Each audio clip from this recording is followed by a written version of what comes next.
رکھ نہیں سکتے، ورنہ پھر تو کچھ ہو ہی نہیں سکے گا آپ سے. یعنی حرم شریف کے اندر بعض لوگوں نے قبضہ کر لیا، اب کیا کریں گے اس کے ساتھ؟ ان لوگوں کو مارنا پڑے گا، حرم کے اندر ہی مارنا پڑے گا، ان کو کیا کر سکتے ہیں. اسی لیے آپ نے دیکھا ہوگا کہ بہت دفعہ حرم شریف کے اندر بھی جو ہے وہ بہت ساری آپریشنس کرنی پڑی ہیں، فوجی آپریشنس، اور ان لوگوں کو نکالا گیا وہاں سے طرح طرح کے طریقوں سے، اور ان کو اذیت دی گئی اور ان کو مارا گیا، تب جا کے وہ نکلے ہیں.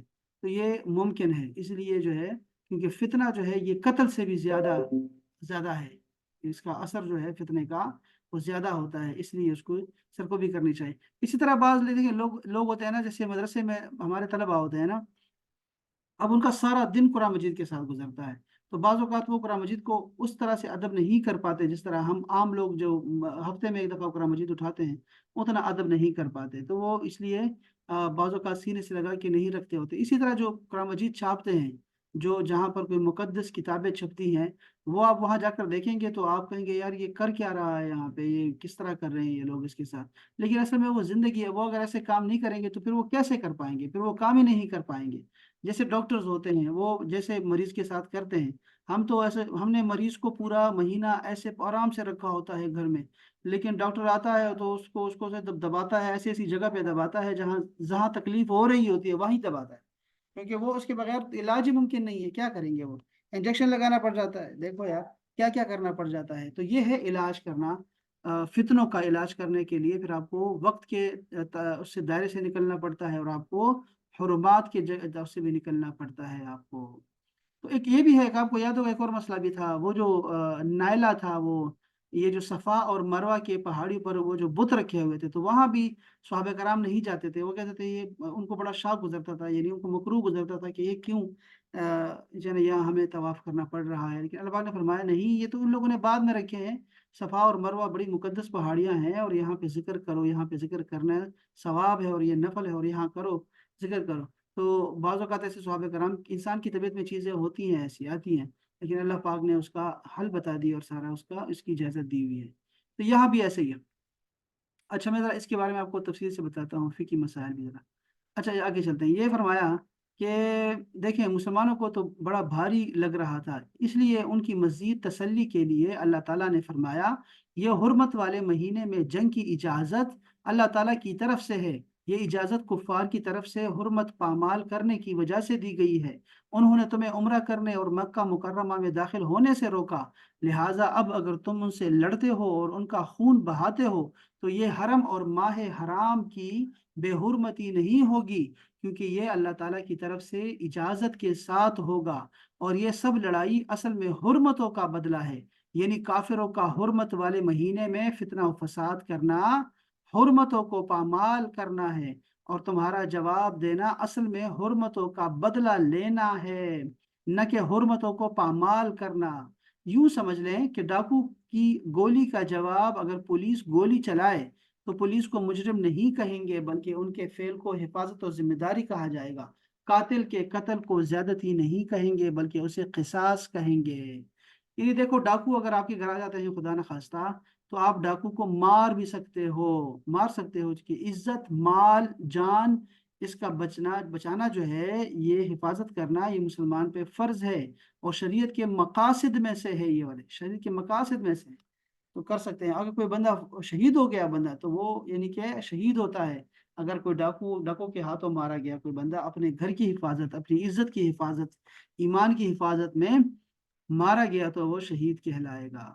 اب یہاں پر جو فرمایا ہے اس کے بارے میں بہت سارے مسائل ہیں کہ فمن اعتدى علیکم، تو جو تم پر زیادتی کرے اس سے بھی اتنے ہی کرنا جتنا اس نے تمہارے ساتھ کیا ہو. کافر مسلمانوں پر ظلم زیادتی کرتے تھے، ٹھیک ہے. شروع اسلام میں دن رات، صبح و شام، ہر وقت مسلمانوں کو ستانے میں لگے رہے. کسی کو شہید کیا، کسی کو تپتی ریت پر گھسیٹا، کسی کو انگاروں پر لٹایا، کسی کو کوڑے مارے، کسی کا راہ چلتے مذاق اڑایا. مسلمانوں کو ان کے گھروں سے ہجرت پر مجبور کر دیا، ان کے کاروبار ختم کر دیے، انہیں ان کے رشتہ داروں سے جدا کر دیا. ان تمام واقعات کی تلخیاں مسلمانوں کے دلوں میں موجود تھی. اب جب کہ مسلمانوں کو بدلہ لینے کا موقع مل رہا تھا، یعنی جہاد فرض ہو گیا تھا، تو اب کیا ہو رہا تھا؟ اس بات کا امکان تھا کہ مسلمان بھی بدلہ لینے میں اپنے جذبہ انتقام کو بھرپور طریقے سے بدلہ پورا کریں گے، اور بدلہ لینے میں حد سے بڑھ جائیں گے. لیکن اللہ تعالیٰ نے اس سے پہلے ہی مسلمانوں کو سمجھا دیا کہ تم پر جنہوں نے زیادتی کی ہے تمہیں ان سے بدلہ لینے کا اختیار تو دیا جا رہا ہے، لیکن تمہیں اتنا ہی بدلہ لینا ہے جتنا انہوں نے تم پر زیادتی کی ہے، اس سے زیادہ کی تمہیں اجازت نہیں ہے۔ لہٰذا بدلہ لینے میں بھی تقوی اور خوف خدا کو پیش نظر رکھو، اور یہ جان لو کہ اللہ تعالیٰ کا قرب اور معیت اسی کو نصیب ہوگی جو ہر حال میں تقوی اختیار کرے گا۔ یہاں پر جو فرمایا بدلہ لینے سے متعلق دین اسلام کی حسین تعلیم کیا ہے، کیا حسین تعلیم ہے اور کیا پاکیزہ تربیت ہے کہ جس وقت جذبات مچل رہے ہوں، جذبہ انتقام جوش مار رہا ہو، دشمن قبضے میں آنے ہی والا ہو، غلبہ حاصل ہوا ہی چاہتا ہو، اس وقت بھی تقوی کا، عدل و انصاف کا درس دینا، اللہ زیادتی کرنے سے منع کیا جا رہا ہے۔ کیا روئے زمین پر ایسا کوئی دوسرا دین، قانون، نظام ہے جو اپنے ماننے والوں کو اس طرح کے اعلیٰ اخلاق اور پاکیزہ کردار کا درس دیتا ہو؟ ہرگز نہیں، یقیناً یہ صرف اسلام ہی میں ہے۔ اب یہ جو مسئلہ ہمیں درپیش ہو گیا ہے، یہ میں آپ کو تفسیر تبیان القرآن سے دکھاتا ہوں۔ یہ کون سے؟ ہاں، تبیان القرآن کا ہے۔ دیکھیں، حضرت عبداللہ بن عباس فرماتے ہیں کہ حد سے تجاوز نہ کرو، اس کا مطلب یہ ہے کہ عورتوں، بچوں اور بوڑھوں کو قتل نہ کرو، اور نہ اس کو قتل کرو جو ہتھیار ڈال دے۔ اگر تم نے ان کو قتل کیا تو تم حد سے تجاوز کرنے والے ہوگے۔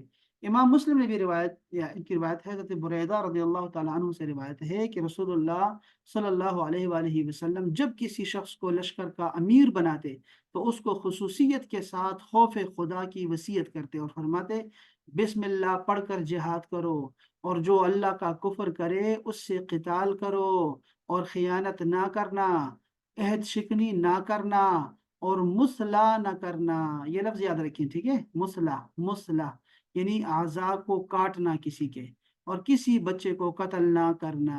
یہ ایک حدیث میں ہے نا، یہ سارے اصول رسول پاک نے عطا فرما دیے، اصول ہے، یہ جنگ لڑنے کا نظام دیا آپ نے، تو یہ ایک ہے۔ دوسرے حدیث میں دیکھیں، عبداللہ بن عمر فرماتے ہیں کہ رسول اللہ صلی اللہ علیہ وسلم نے عورتوں اور بچوں کو قتل کرنے سے منع فرمایا ہے۔ یہ صحیح مسلم کی حدیث شریف۔ امام مالک روایت کرتے ہیں یہ بن سعید سے کہ ابوبکر صدیق نے یزید بن ابی سفیان کی قیادت میں شام کی طرف ایک لشکر روانہ کیا تو ان کو وصیت کی، ان قریب تم راہبوں سے ملو گے، انہوں نے اپنے زعم میں یعنی اپنے گمان میں خود کو اللہ کے لیے وقف کیا ہوا ہے، ان کو چھوڑ دینا۔ یہ راہب ملیں گے تمہیں، راہب عیسائیوں کے علماء ملیں گے تجھے۔ اندازہ کریں، ذرا بات سنیں کہ ان قریب تم راہبوں سے ملو گے جنہوں نے اپنے تئی خود کو اللہ کے لیے وقف کیا ہوا ہے، ان کو چھوڑ دینا۔ اور ان قریب تم مجوسیوں سے ملو گے تو جو سر کے درمیان سے بال کاٹتے ہیں ان کو قتل کر دینا۔ اور میں تم کو 10 چیزوں کی وصیت کرتا ہوں، کسی عورت کو قتل نہ کرنا، نہ کسی بچے کو، نہ کسی بوڑھے کو، اور نہ کسی پھلدار درخت کو کاٹنا، اور نہ کسی بکری یا اونٹ کو کونچے کاٹنا، اور نہ کسی کھجور کے درخت کو جلانا، اور نہ کسی آبادی کو ویران کرنا، اور نہ کسی کو غرق کرنا پانی میں، اور نہ مال غنیمت میں خیانت کرنا، اور نہ بزدلی کرنا۔ دیکھیں کتنا خوبصورت آپ نے ایک پورا نظام دے دیا ہے لڑنے کا، جنگ کے لیے۔ مسلمان کون سوچ سکتا ہے ایسا؟ جب لڑائی لڑ رہی ہے تو آپ اس وقت کیا سوچ سکتے ہیں؟ سوچ ہی نہیں سکتے یہ چیزیں ساری، لیکن آپ کو یہی حکم تھا مسلمانوں کو، اسی لیے ان کو اس کی پابندی کرنی تھی۔ ابوبکر صدیق نے جو یہ سارا دیا، یہ پورا ایک 10 جو اصول دے دیے جنگ کے، یہ مسلمانوں کو روکنا تھا ظلم سے، زیادتی سے، اور ان کو وحشی بنانے سے کہ تم وحشی بنو۔ ایسے نہیں تھا جیسے ہلاکو خان تتاری لوگ تھے کہ وہ ہر کسی کو مار ڈالتے تھے اور بستیوں کی بستیاں جلا دیتے تھے، اور لوگوں نہیں دیکھتے تھے کہ کون اچھا ہے کون برا ہے، وہ بس کوپڑیوں کے شہر آباد کر رہے تھے، مینار آباد کر رہے تھے۔ تو ایسے مسلمان ایسے نہیں ہیں، مسلمان بڑے طریقے سے لڑتے ہیں اور ان کے جنگ کے اصول ہوتے ہیں، ٹھیک ہے؟ اب یہاں پہ ہم نے جو چیزیں پڑھی، ذرا ایک کو ذرا سمجھیے گا، یہاں سے میں کچھ باتیں آپ کو بتاتا ہوں۔ یہ دیکھیں کچھ چیزیں ہیں جو سمجھنے والی ہیں۔ یہ دیکھیں، ایک تو نہیں ہے مصلح سے، مصلح لفظ یاد رکھیے، ٹھیک ہے؟ حضرت انس فرماتے ہیں کہ رسول اللہ صلی اللہ علیہ وسلم نے اپنے خطبے میں صدقے پر ابھارا اور مسلح سے منع فرماتے تھے۔ مسلح یعنی مردے کے ہاتھ پاؤں اور کان ناک کاٹ دینے کو مسلح کہتے ہیں، ٹھیک ہے۔ اب یہ دیکھیے، یہ حدیث پاک جو ہے انس بن مالک سے روایت ہے۔ اچھا، یہاں ایک مسئلے ایک دو تین اور زیادہ ہیں، لیکن دیکھیے ذرا کیا کہتے ہیں۔ مسلح سے مراد ہے مقتول کے اعضاء یعنی کان ناک شرمگاہ وغیرہ کاٹنا تاکہ لاش کی تذلیل کی جائے۔ جنگوں میں اس کا عام رواج تھا، کفار اس کو فخر سے کرتے تھے۔ اسلام ایک سنجیدہ دین ہے، اس لیے آپ نے جنگوں میں بھی اور دشمنوں کے ساتھ بھی مسلح سے روک دیا۔ البتہ اگر کسی قاتل نے اپنے مقتول کے ساتھ قتل سے پہلے یا بعد میں یا ایسا سلوک کیا ہو تو اس کے ساتھ وہی سلوک کیا جائے گا تاکہ قصاص کا حق ادا ہو اور اس فعل کی حوصلہ شکنی ہو کہ بات سمجھا کہ آپ کو اصول یہ ہے کہ کسی کے کان ناک کچھ نہیں کاٹنا، آپ نے اعضاء نہیں کاٹنے آپ نے، یہ تھا جنگ کا اصول۔ لیکن اگر کسی نے ایسا کیا ہو، اب یہ میں کیوں کہہ رہا ہوں، اس لیے کہ ایک حدیث بڑی مشہور ہمارے پاس ہے، وہ آپ کو میں سناتا ہوں۔ وہ اس کے ساتھ آپ کر سکتے ہیں، وہ حدیث ذرا سنیے گا۔ یہ اس میں دو تین مسائل ہیں، لیکن چلو ہم ایک مسئلے کو لیتے ہیں۔ یہ قبائل تھے، عقل اور عرینہ، دو قبیلے آئے، ٹھیک ہے۔ کچھ لوگ رسول اللہ صلی اللہ علیہ وسلم کے خدمت میں حاضر ہوئے مدینہ منورہ میں اور اسلام میں داخل ہو گئے۔ پھر انہوں نے کہا، اے اللہ کے نبی، ہم لوگ مویشی رکھتے تھے، کھیت وغیرہ ہمارے پاس نہیں ہے، اس لیے ہم صرف دودھ پر بسر اوقات کیا کرتے تھے، اور انہیں مدینہ کی آب و ہوا ناموافق آئی۔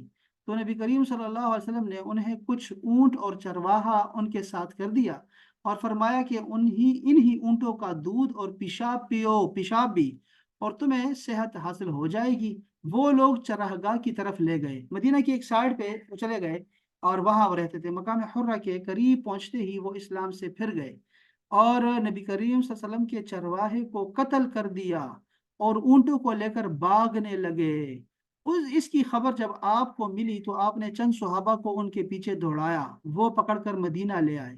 تو آپ صلی اللہ علیہ وسلم کے حکم سے ان کی آنکھوں میں گرم سلائیاں پھیر دی گئی اور ان کے ہاتھ اور پیر کاٹ دیے گئے، کیونکہ انہوں نے بھی ایسا ہی کیا تھا، چرواہے کے ساتھ ایسے کیا تھا، اور انہیں حرہ کے مقام پر چھوڑ دیا گیا۔ آخر وہ اسی حالت میں مر گئے، خود ہی مر گئے۔ قتادہ بیان کیا، انہیں ہمیں یہ روایت پہنچی کہ آپ صلی اللہ علیہ وسلم نے اس کے بعد صحابہ کو صدقہ کا حکم دیا اور مسلح مقتول کے لاش بگاڑنے سے، یہ ایذا دینے سے، قتل کرنا، اس سے منع فرما دیا، ٹھیک ہے۔ بس یعنی یہ بات ہو سکتا ہے، یعنی ایک بات جو چیز جو دکھائی دے رہی ہے وہ یہ کہ یہ جو حکم تھا مسلح سے روکنا، کہ لوگوں کے کان اور ناک نہ کاٹنا، یہ اس کے بعد حکم آیا ہے، یعنی یہ حدیث منسوخ ہو چکی ہے۔ ایک تو یہ ہو سکتا ہے۔ دوسرا اس کی جو وجہ ہو سکتی ہے وہ یہ کہ جس نے کوئی بھی تمہارے ساتھ ایسا کرے تو اس کے ساتھ کر سکتے ہو، کان کے بدلے کان، ناک کے بدلے ناک، اور آنکھ کے بدلے آنکھ، قصاص لے سکتے ہیں، جتنا اس نے کیا ہو اتنا کر سکتے ہیں۔ اس میں یہ پیشاب کا بھی آیا، مسئلہ آیا پیشاب کا، تو کیا حرام سے ہم لوگ حرام سے کیا کر سکتے ہیں، کیا علاج کر سکتے ہیں حرام دوائی سے؟ کبھی کر سکتے ہیں اور کبھی نہیں کر سکتے۔ اب یہ اس میں بھی بہت بڑا مسائل ہے، اگر میں دیکھوں حرام سے علاج، یہ بہت زیادہ مسئلہ ہے، بہت زیادہ ہے، اس میں تھوڑا نہیں ہے۔ یہ میں دیکھتا ہوں، اہل سنت جماعت کا فتویٰ دیکھتا ہوں۔ ویسے ہم سارے ہی استعمال کرتے ہیں، یہ سارے کف سیرپ میں بھی سارے شراب ڈالتے ہیں، اور بھی بہت سارے ہمارے ساتھ تو علاجوں میں تو بہت سارا چل رہا ہے۔ یہ آپ کو میں بتاتا ہوں ذرا، اب ایک اور مسئلہ دیکھتے ہیں، ٹھیک ہے۔ یہ آپ نے دیکھا کہ وہ کہتے ہیں، اب ذرا سنیے گا دوبارہ۔ بعض لوگوں نے مسئلہ کرنے کی ممانعت والی حدیث کی وجہ سے حدیث اورینیین کو منسوخ قرار دیا ہے۔ امام نسائی کی تبویب سے ظاہر یہی ہوتا ہے، یعنی جنہوں نے چیپٹر بنائے ہوئے ہیں وہ یہی لگتا ہے کہ لوگوں نے رسول اللہ نے منع فرمایا ہے۔ اس سے یوں لگتا ہے گویا انہی لوگوں کی رائے کو ترجیح دی گئی ہے، لیکن یہ بات درست نہیں ہے، جیسے پہلے گزر چکا ہے، بلکہ راجح بات یہ ہے کہ حدیث اورنیین منسوخ نہیں ہے، کیونکہ عرنیین کا مسئلہ رسول اللہ نے ہرگز نہیں کیا تھا، ان کے ساتھ جو کچھ بھی کیا گیا وہ بطور قصاص ہی کیا تھا، چونکہ ان لوگوں نے رسول اللہ کے چرواہے کے ساتھ اس طرح کیا تھا، اس لیے قصاصاً ان کے ساتھ ایسا کیا گیا۔ اور یہ ساری بس روایات موجود ہیں۔ اب ذرا اس سے آگے بھی چلتا ہوں، میں ذرا آپ کو ایک اور مسئلہ بتاتا ہوں۔ دیکھیں، لاشوں کا مسخ کرنا اور ان کا مسئلہ کرنا جائز نہیں ہے، لاشوں کا، ٹھیک ہے، چاہے وہ کسی کی بھی ہو۔ اسلامی شریعت تمام احوال میں بہترین اعمال اور عمدہ اخلاق پیش کرتے ہیں، ٹھیک ہے۔ یہ جو فتویٰ ہے یہ مصر کا دارالافتاء سے فتویٰ ہے، تاکہ دین اسلام کی جوہر اور حقیقت کا اظہار ہو، اس کا احترام انسانیت عیاں ہو، جو کہ اللہ تعالیٰ کے اس حکم میں مذکور ہے۔ اور ہم نے آدم کی اولاد کو عزت دی، تکریم انسانی کی وجہ سے نا، انسان کی جو تکریم اللہ پاک نے دی ہے، عزت دی ہے انسان کو، اس کی وجہ سے آپ مسئلہ نہیں کر سکتے۔ اور خشکی اور دریا میں ایسے سوار کیا، یعنی کہ خشکی اور دریا دونوں کو مسخر کر دیا انسانوں کے لیے، اور ہم نے انہیں ستھری چیزوں سے رزق دیا، یعنی کہ ان کو پاکیزہ مال دے دیا جو ان کو مفید ہے ان کی صحت کے لیے بھی، اور اپنی بہت سی مخلوقات پر انہیں فضیلت عطا کی، یعنی اشرف المخلوقات بنایا اس کو۔ آپ صلی اللہ علیہ وسلم نے لاشوں کو مسخ کرنے سے منع فرمایا۔ آپ صلی اللہ علیہ وآلہ وسلم کا فرمان ہے، کسی انسان یا جانور کا مسئلہ نہ کرو، اور خیانت نہ کرو، اور غلوف نہ کرو۔ علماء کرام فرماتے ہیں کہ آپ نے کا یہ فرمان کہ کسی انسان یا جانور کا مسئلہ نہ کرو ممانعت مطلقہ ہے، یعنی کہ بالکل مطلقاً بتا دیا آپ نے، اور تمام احوال میں مسئلہ سے منع فرما دیا بس۔ اسی لیے سارے یہ ذلت میں آتا ہے، انسان کی ذلت میں آتا ہے، اس لیے یہ منع ہے، ٹھیک ہے۔ اب یہاں پر ایک اور مسئلہ جو یہاں پہ ڈسکس کیا انہوں نے، میں آپ کے ساتھ ڈسکس کرنا چاہتا ہوں، یہ ہے منہاج القرآن کا فتویٰ۔ اب دیکھیں مفتی صاحب کیا فرماتے ہیں، ذرا سنیے۔ کسی بھی بیماری کی وجہ سے مجبوراً آپریشن کرنے یا کسی عضو کو کاٹ کر جسم سے الگ کرنے کا مقصد انسان کی جان بچانا ہو تو جائز ہے۔ اب یہ مسئلہ آتا ہے ہمیں جب ہمارا شوگر ہائی ہوتا ہے، شوگر کے مریض جو ہوتے ہیں ان کے انگوٹھے کاٹ دیے جاتے ہیں، ٹھیک ہے، پھر ٹانگ بھی کاٹنی پڑتی ہے بعضوں کا، اور بھی بہت ساری بیماریاں ایسی ہیں جس میں آپ کو عضو کاٹنا پڑتا ہے۔ اگر تو یہ علاج کے غرض سے ہے تو پھر تو جائز ہے، کیونکہ علاج اور معالجہ انسان کی بہتری کے لیے ہوتا ہے۔ نبی کریم صلی اللہ علیہ وآلہ وسلم نے خود علاج کی خاطر پچنے لگوائے، پچنے یعنی حجامہ کروایا، حجامہ کروایا اور پچنے لگوائے، ٹھیک ہے۔ ایک روایت میں حضرت حمید الطویل ان کا بیان ہے کہ حضرت انس بن مالک سے حجام یہ لفظ ہے حجام کی مزدوری کے بارے میں پوچھا گیا، تو انہوں نے فرمایا رسول اللہ صلی اللہ علیہ وسلم نے پچنے لگوائے اور ابو طیبہ نے آپ صلی اللہ علیہ وسلم کو پچنے لگائے، چنانچہ آپ صلی اللہ علیہ وسلم نے اسے 2 صاع اناج مرحمت فرمایا اور اس کے مالکوں سے گفتگو کی، تو انہوں نے اس کے کام میں تخفیف کر دی، یعنی آپ نے سفارش بھی کی۔ دیکھو نا کتنا کام پہ دیکھو، ایک تو خون نکلوایا رسول پاک کا، اور وہ آپ کو پتا ہے کہ وہ نور ہے سارا خون، جس نے وہ پیا، خون پیا ہے صحابہ کرام نے رسول اللہ کا، اور وہ جب پیا ہے تو آپ نے فرمایا تم پہ اب دوزخ حرام ہو گئی ہے، تمہیں بیماری نہیں ہوگی تمہارے پیٹ میں۔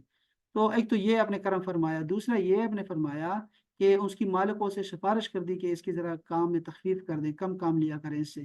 نیز فرمایا کہ جن چیزوں کے ساتھ تمہیں علاج کرتے ہو ان میں بہترین پچنے لگوانا اور قسط بحری کا استعمال ہے۔